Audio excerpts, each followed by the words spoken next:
calculated risk is what we're doing when we take these projects on.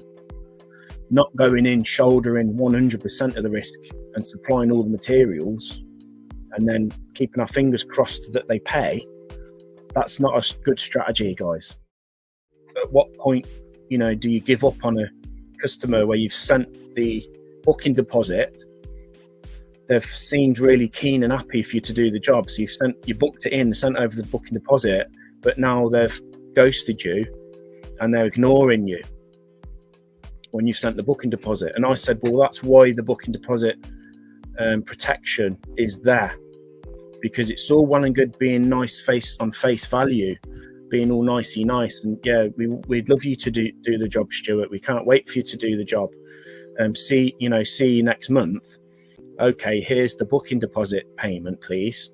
Now, if they suddenly change their approach and change how they're behaving with you, that tells you there's a problem here.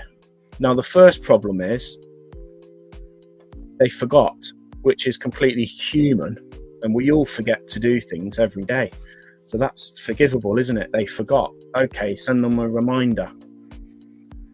How do we know that they're receiving the invoices and the booking deposit invoice? Easy. Your trade base tells you that they've received it and opened it.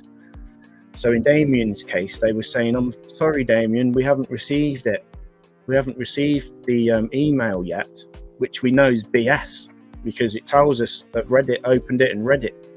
So now we know from our side, there's a problem. There's some lies are happening now. Okay. So what's happening? Have they got cash flow problems? Are they trying to secure another contractor? So they give us the green light to do the job, but now in the background, they're continuing to price shop and trying to get someone cheaper or someone to do the job faster. Could it be innocent where they've opened the email, skim read it, forgot about it? Again, if we're going to guess, we should guess positive, I suppose, and give them the benefit of the doubt, things like that. However, if this goes on, guys, where you're sending them the invoice and they're not coming back and paying, you're in a danger zone. Oh, we didn't get the invoice, we'll pay it next week and all this. They're not respecting your payment terms and your boundaries that you've put in place. If they don't show respect on the booking deposit, or they haven't got the money, and this goes on and on for a number of days, what I said to Damien is give them one more final chance, give them a deadline, because your invoices as well, guys, should be marked due on receipt. So as soon as they get the invoice, they have to pay that day. So the next morning at 8 a.m, you could, in your rights, send another email saying, hi, Mrs. Smith, unfortunately, the invoice was due to be paid yesterday, and we noticed that it hasn't been paid. In order to secure your project into our works calendar, we will need payment of the booking deposit by close of business today, please. Okay? That's polite, professional. You're not pressurizing the customer, but what you're doing is you're reminding them and referring back to your agreement and terms that you've presented.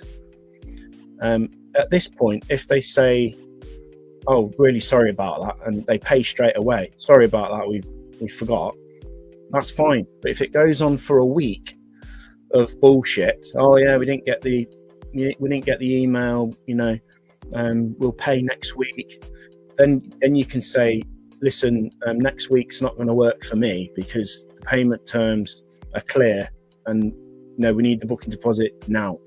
Basically, you say that in a professional, diplomatic way on email. We're trying to protect ourselves against these people. We know that most customers are salt of the earth. We know that most customers have no problems.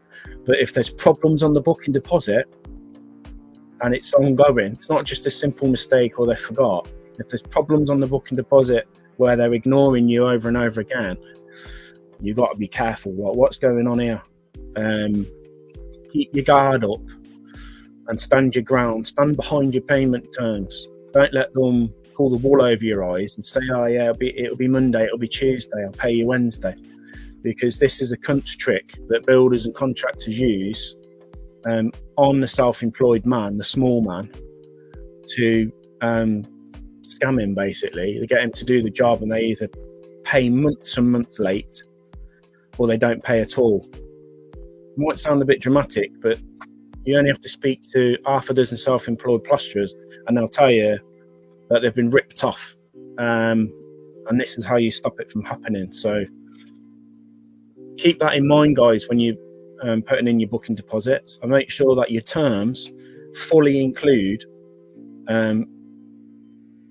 how you expect to be paid, when, and how much.